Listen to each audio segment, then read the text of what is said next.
thrifted book haul. So these are all of the books that I've bought in the past couple of weeks, which seems extreme. And please note that most of these are not on my TBR. They are trophies of books I've already read or multiple copies of books I own. The first book I got was Six Crimson Cranes by Elizabeth Lim. This is a beautiful, stunning paperback with sprayed edges. I have read the Spin the Dawn series by Elizabeth Lim, but I have not read this one. Next is a trophy of Night Shift by Annie Crown. I have read this book. I read it back in December of 2023 and I gave it a 4 stars. The next book I have not read is Children of Virtue and Vengeance by Tomi Adeyemi. This is a part of the Legacy of Orisha series. The first one is Children of Blood and Bone. I have not read Children of Blood and Bone, and this is the sequel. So I decided to pick it up because I own the first one in a hardback. The next book is a trophy of The Atlas 6 by Olivie Blake. I read this book back in January of 2024, and I'm currently reading The Atlas Complex by Olivie Blake. I ended up giving this one a 4.5, and this was definitely my favorite of the series. So I don't know if I'll be collecting the others. The next trophy I have is Hooked by Emily McIntire. This copy is in great condition. I read this back in December of 2022, and I gave this in the 3-star realm. Not sure the exact rating because it was before my book journal and before Storygraph. The next 3 books are a part of the Riordan verse. I have read all of them,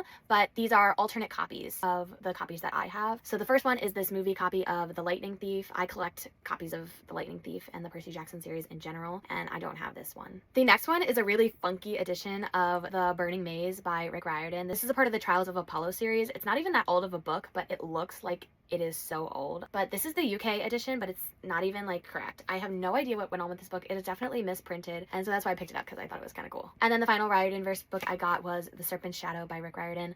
This is a part of the Kane Chronicles series. I have this book in paperback, but it's kind of a beat up paperback that I also thrifted, and I have the first book in a hardback, so I'm kind of on the hunt for the Throne of Fire in a hardback as well, but this is in really good condition, so I decided to get it. Moving on to my last thrifted book, I'm actually really excited about this book, and that is Flamboyants, the Queer Harlem Renaissance I'd Wish I'd Known. This is a non-fiction book, and I picked it up because that is Josephine Baker on the front. I was a dance major, I know who Josephine Baker is, and it's actually written kind of really interesting. This is not a kid's book. This is a non-fiction, like, history book, basically, but author's voice is kind of interesting. I read a little snippet of it, and I wanted to have it as a reference book because look at that cover. Like, love that. And then last but not least, I have my 2 Book of the Month books for November 2025. I picked up Violet Thistlewaite Is Not a Villain Anymore by Emily Krempholtz, and this looks like a really cozy, cute, like maybe romantic-y vibes. And then my final book was An Academic Affair by Jodi McAlister. This looks like an academic rivals to lovers rom-com type of book, and I'm needing one of these in my life. So those were the 11 books that I have got recently. Let me know if you've thrifted any really cool books recently or if you've read any of these ones.